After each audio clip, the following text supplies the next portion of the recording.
के हालात हैं, सरकार की तरफ से जो मुआवजा राशि का वितरण किया गया, क्या कहेंगे? देखिए, बहुत निंदाजनक बात है जिस प्रकार से सरकार ने आज मुआवजे की बात करी है। सरकार ने तो हिमाचल और पंजाब में भी 5-5 करोड़ रुपए का मुआवजा दिया। जहाँ तक मुआवजे की बात है या लोगों की मदद की बात है, मैं जिला परिषद का चेयरमैन हूँ और मेरे पास हाल फिलहाल 1.25 करोड़ रुपए अनटाइड फंड था जो मैं जैसे मर्जी यूज़ कर सकता हूँ। मैंने खुला डीसी साहब से बात करके उनको ये हिदायत दी है कि आपको जितनी ज़रूरत पड़े इस फंड का इस्तेमाल करें, लोगों की मदद करें। अगर मेरे जैसा एक जिला परिषद का चेयरमैन अपने ज़िले में 1.25 करोड़ दे सकता है तो सरकार के पास क्या आज इतनी खुद की गैरत नहीं है कि वो लोगों का ध्यान करके कितना मुआवजा देना है कितना नहीं।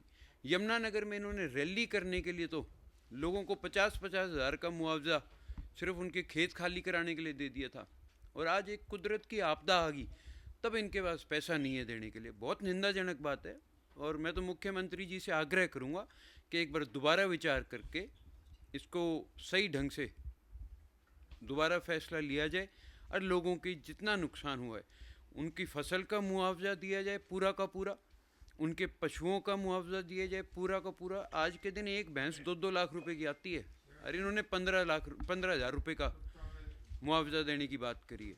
लोगों के घरों का नुकसान हो गया तो इनको इस चीज़ पे सोच विचार करना चाहिए।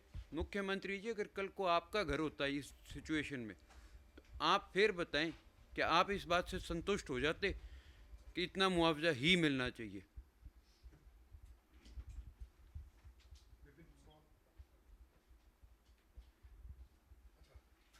सर, क्या समझते हैं जिस तरीके से ये तमाम चीजें हुई हैं, जो 7,000 से 15,000 रुपया, 15 लाख एकड़ के करीब जमीन जो है वो पूरी तरह से पानी के नीचे जलमग्न हो गई है, बल्कि 1-2 सीजन जो फसल है वो किसानों की नहीं होगी। क्या उचित समझते हैं इस मुआवजे को, जो 7,000 प्रति एकड़ या 15,000 प्रति एकड़ देने की बात? नहीं, मैं तो कह ही रहा हूँ इस बात को। जब अपनी रैली के लिए ये लोग ज़मीन खाली करा के 50,000 तक का मुआवजा दे सकते हैं तो फिर इनका फ़र्ज़ बनता है कि आज किसान की जो कम से कम एक फसल जो नुकसान हुई है उसका तो पूरा मुआवजा दे दो। चलो, अगला किसान एक ऐसी कौम है जो इस बात को समझती है और इतनी क्षमता रखती है कि वो इस नुकसान को झेल सकती है। लेकिन जिनके घर डूब गए, जिनके पशु चले गए, जिनका सामान चला गया, जब किसी का घर चला जाता है वो बहुत बड़ी बात होती है। तो आज सरकार को इतनी मदद करनी चाहिए।